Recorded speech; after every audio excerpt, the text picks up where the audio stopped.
Hello, everyone. Greetings in Jesus' name.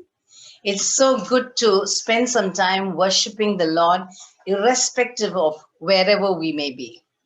Okay, so my topic for today is the gift of no condemnation. And this is a very, very important topic.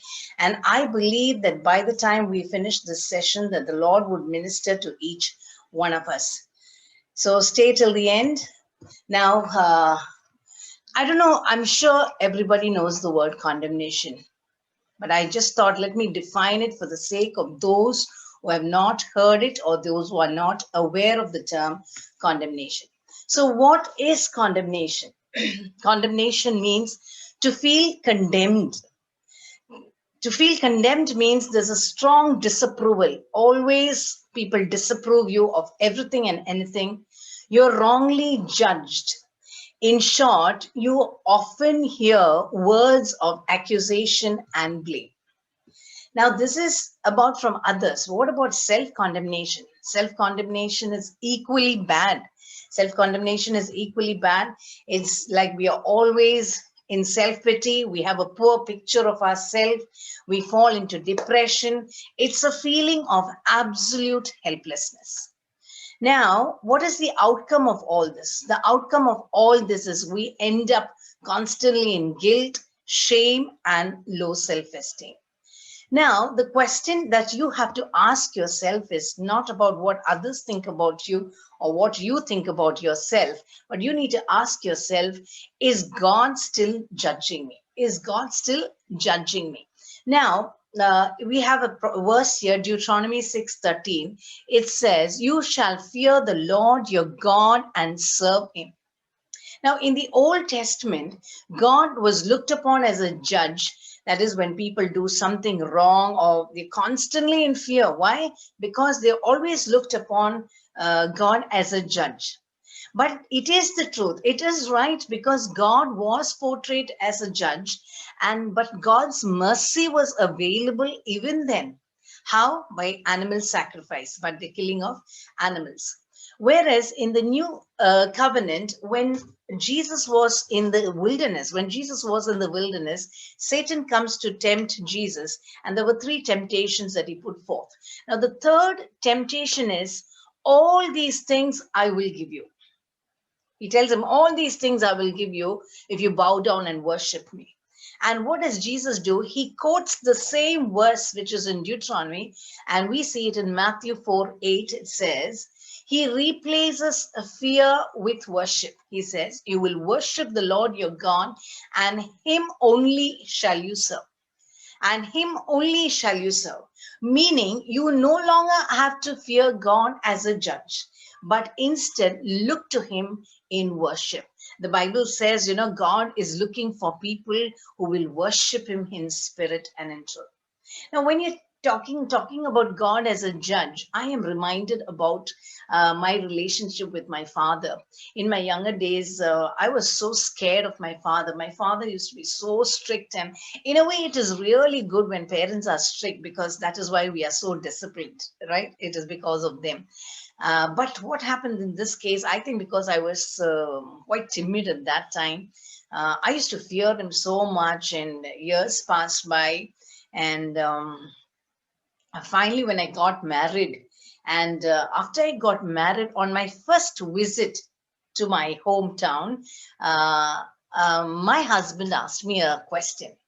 He asked me a question: why is it that you do not talk to your father? And I told him, I'm very scared of my dad. He asked me any question, I answer. That's all. I mean, I haven't gone beyond that in conversation. And he didn't say anything, but he told me one thing. He said, when you have a father, you do not know the value of a father. There are so many people who do not have a father, and they are craving and longing for the love of a father. So after we got back home to Chennai, he told me, you are going to call your father as often as possible. And he asked me to make that first call to tell my dad that we had reached back home. I remember I was shivering. I was really shivering just to make that one call to my dad. But anyway, I obeyed my husband. I thank God I obeyed my husband, and I called up my father. I told him that we reached home, and I just made conversation telling him about our journey from Kerala to Chennai, how it was.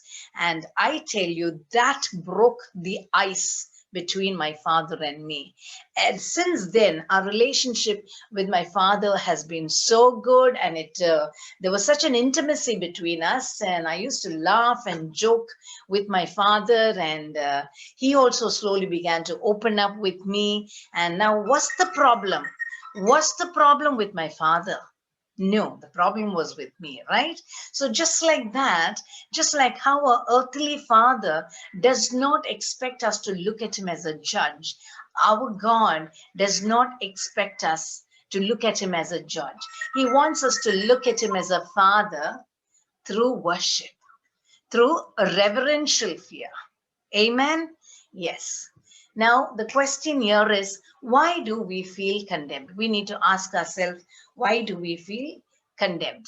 So now the people of the world, if they feel condemned, we can understand. Why? Because they do not have a relationship with their creator. And when you do not have a relationship with your creator, the condition of your heart is not that great, right? But we, as God's children, when you become a child of God, we become one with Christ, and it is Christ that is living on the inside of us. So we are supposed to be the happiest people living on earth, right? But Satan is out to destroy mankind. Satan is determined to destroy mankind. Why? Do you know why? Do you know what happened before the creation of the earth? Have you heard about Lucifer? God created Lucifer, the most attractive archangel, and he made him the worship leader in heaven. And Lucifer was so attractive, so beautiful, and he was the one who would lead the other angels to worship the Almighty God. But what happened in course of time? In course of time, what happened is pride took over, and he became rebellious. And you know that God hates pride. God hates pride. So what happened?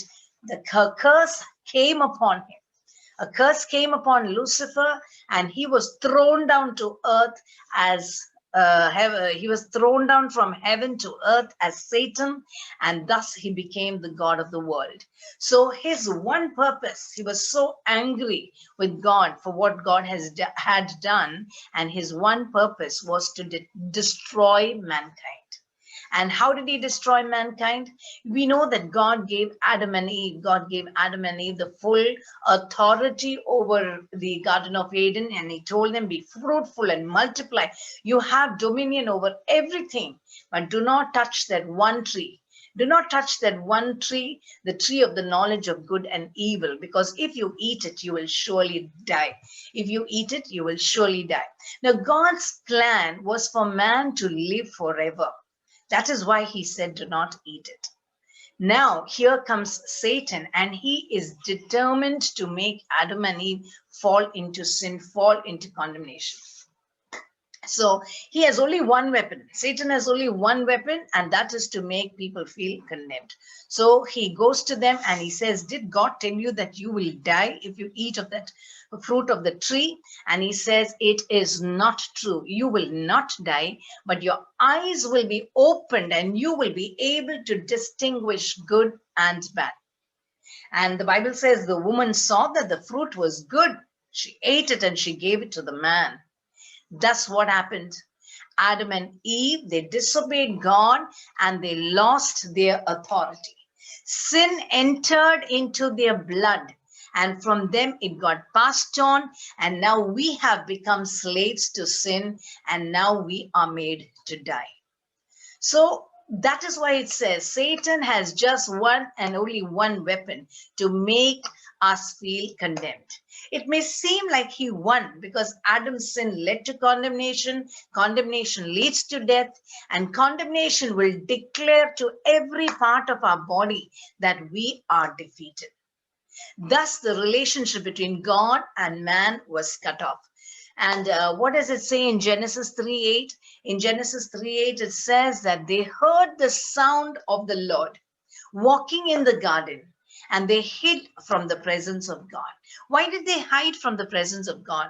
Because now they have sinned, and so because of sinning, it caused fear. Fear has come upon them.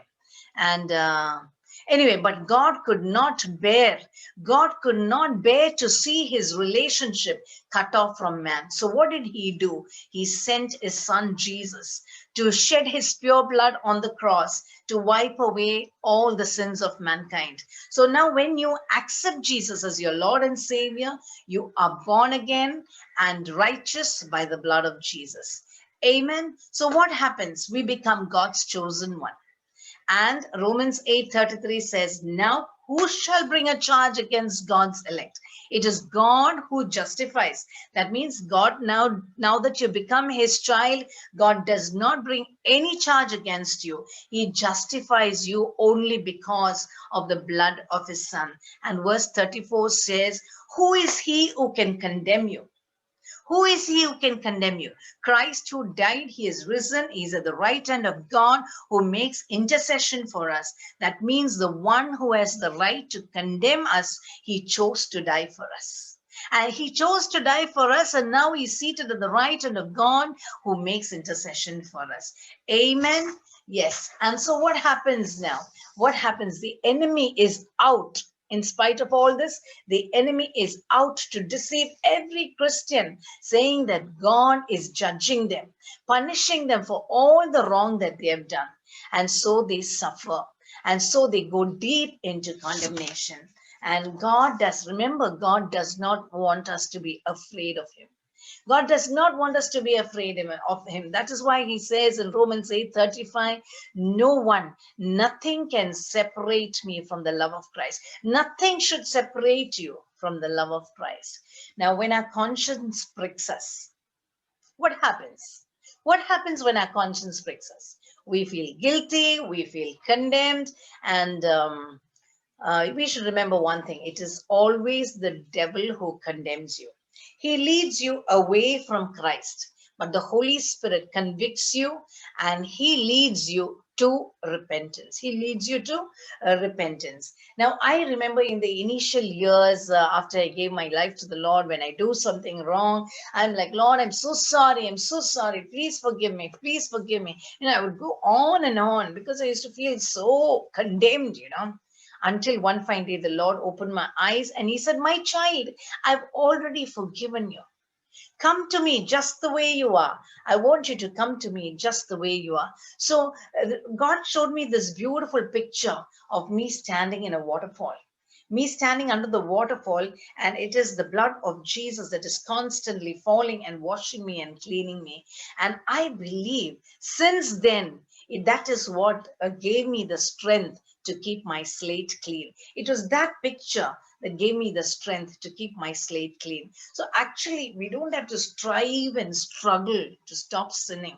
It's just the Holy Spirit that helps us. It is the blood of Jesus that cleanses our conscience, and we are free from every sin. The only way to bring peace to our conscience is to look at the cross, to see our sin at the cross. What does John 3:17 say? John 3:17 says that God did not send his son into the world to condemn the world, but that the world through him might be saved.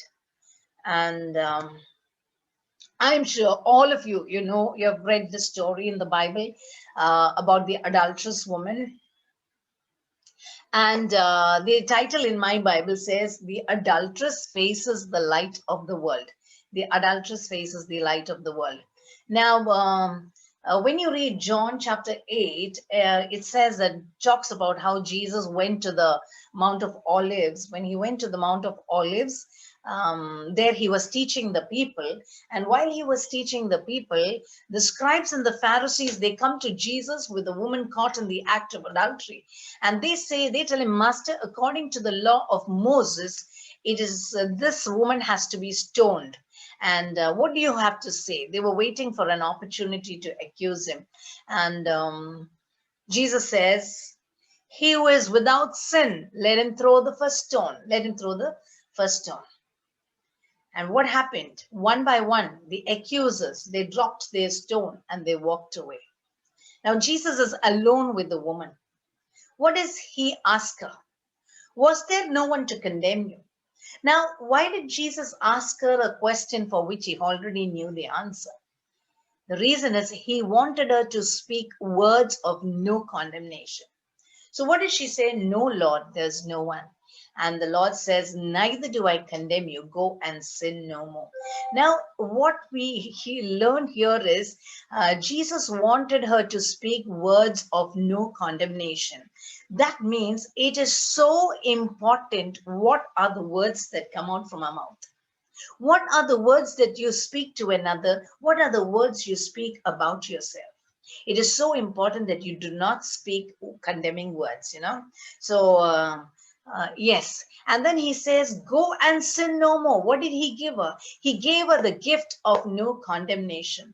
The one who had the right to condemn her, he chose not to condemn her, but instead he gave her the gift of condemnation, the gift of no condemnation. And she felt like she received the magical power to go and sin no more. Now, the magical power to go and sin no more is like, can you imagine, can you picture with how that woman left that place? She would have felt so light, so happy, so good she would have felt, and she would have thought, I am no more going to sin. Now, it's not easy to say that, but it's only because she received the strength of no condemnation. I do not know how many of you have watched the TV show Caught in Providence. And we see a very nice judge there who is always so forgiving. Each time, however bad the case is, he is always so forgiving. He sometimes goes the extra mile to help them out. Now, what do we learn from here? I mean, can you imagine the criminals as they leave that place feeling so good? I'm sure they would have thought in their mind, I am not going to, I am not going to do another crime. I'm going to be so careful because I want to make the judge happy. So when we receive the gift of no condemnation, we make a choice, a decision just to make our judge happy, right? So now coming back here, in verse 12, Jesus speaks to the crowd. And what does he say? I am the light of the world.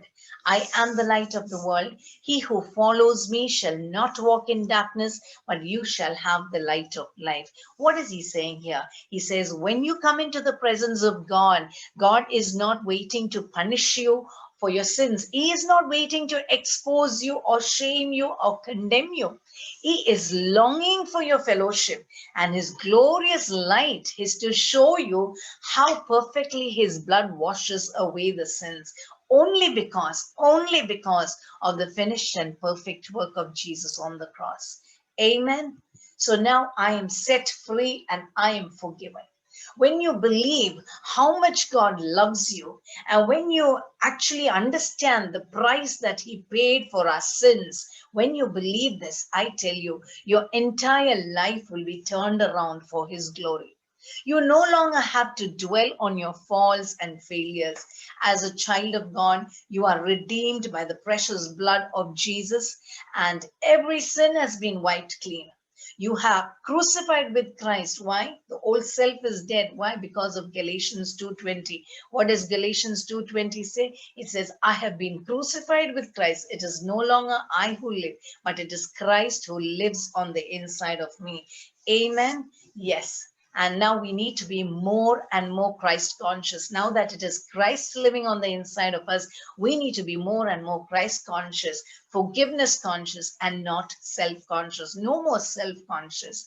Matthew 3:17 says, this is my beloved Son, in whom I am well pleased. That is, even before Jesus went to do his ministry, God talks about Jesus, and he says, this is my beloved Son. That is the same thing what he is speaking about you and me. It doesn't matter what you have done or not done.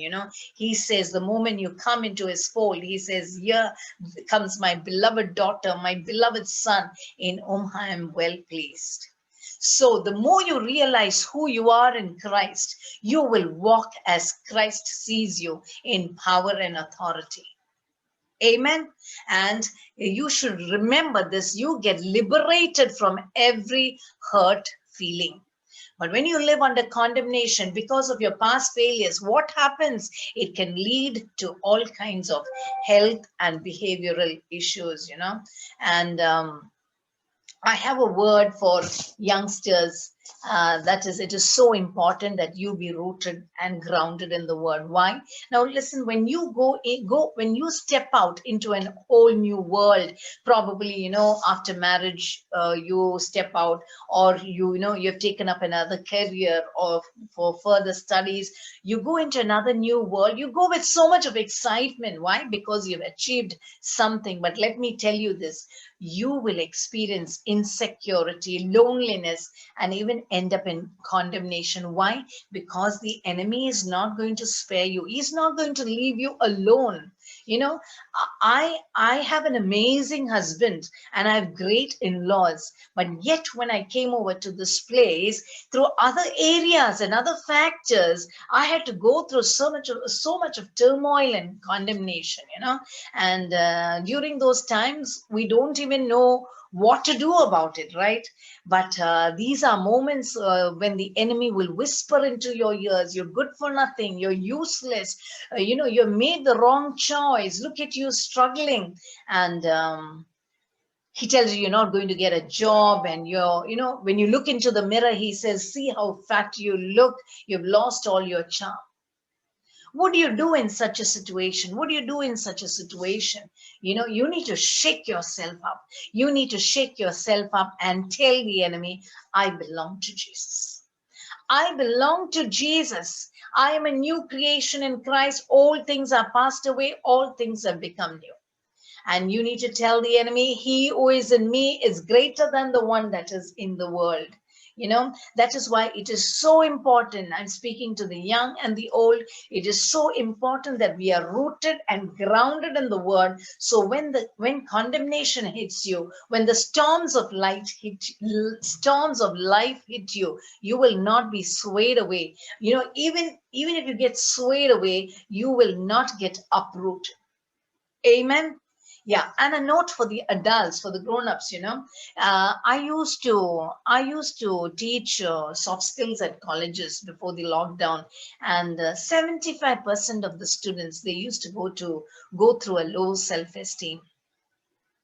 Now, when I talk to them, the reason is they've always been put down by their parents.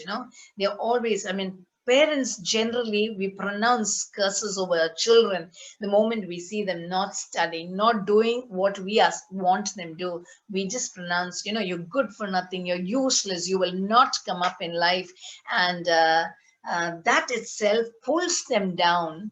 And it is not very easy after that to build up a positive atmosphere in your life.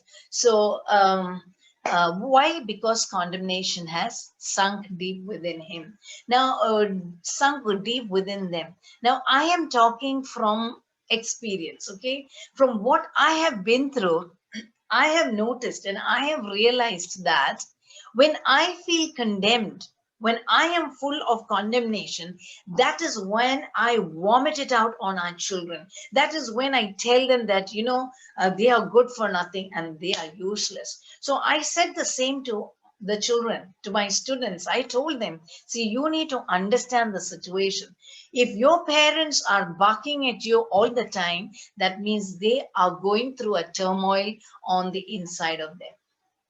So, parents, it is my urge and my advice, be careful.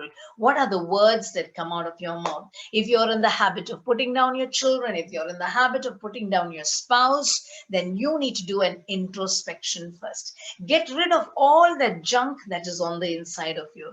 Remember, condemnation leads to fear. And it is because fear is gripping you. It is because worry and tension is gripping you. You just get frustrated and blow up.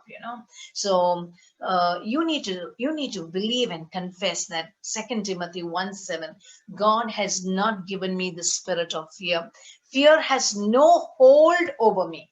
I am entitled to every blessing because I'm his beloved child. You need to tell yourself, I am entitled to every blessing that God has for me because I am his beloved child. And once you are truly aware of that, Satan cannot condemn you, because he knows that this guy, he knows his position in Christ. So do you know your position in Christ? It is very, very important that you know who you are in Christ. So now let us come boldly. Hebrews 4:16 says, let us come boldly, not fearfully, to the throne of grace, that we may obtain mercy and find grace to help in time of need. And I want you to pause for a moment here. I want you to pause for a moment here and ask yourself, what am I feeling condemned about right now? Just ask yourself, what am I feeling condemned about? Um, is it about your marriage? Are you concerned about your wife, or are you concerned about your husband? And your children.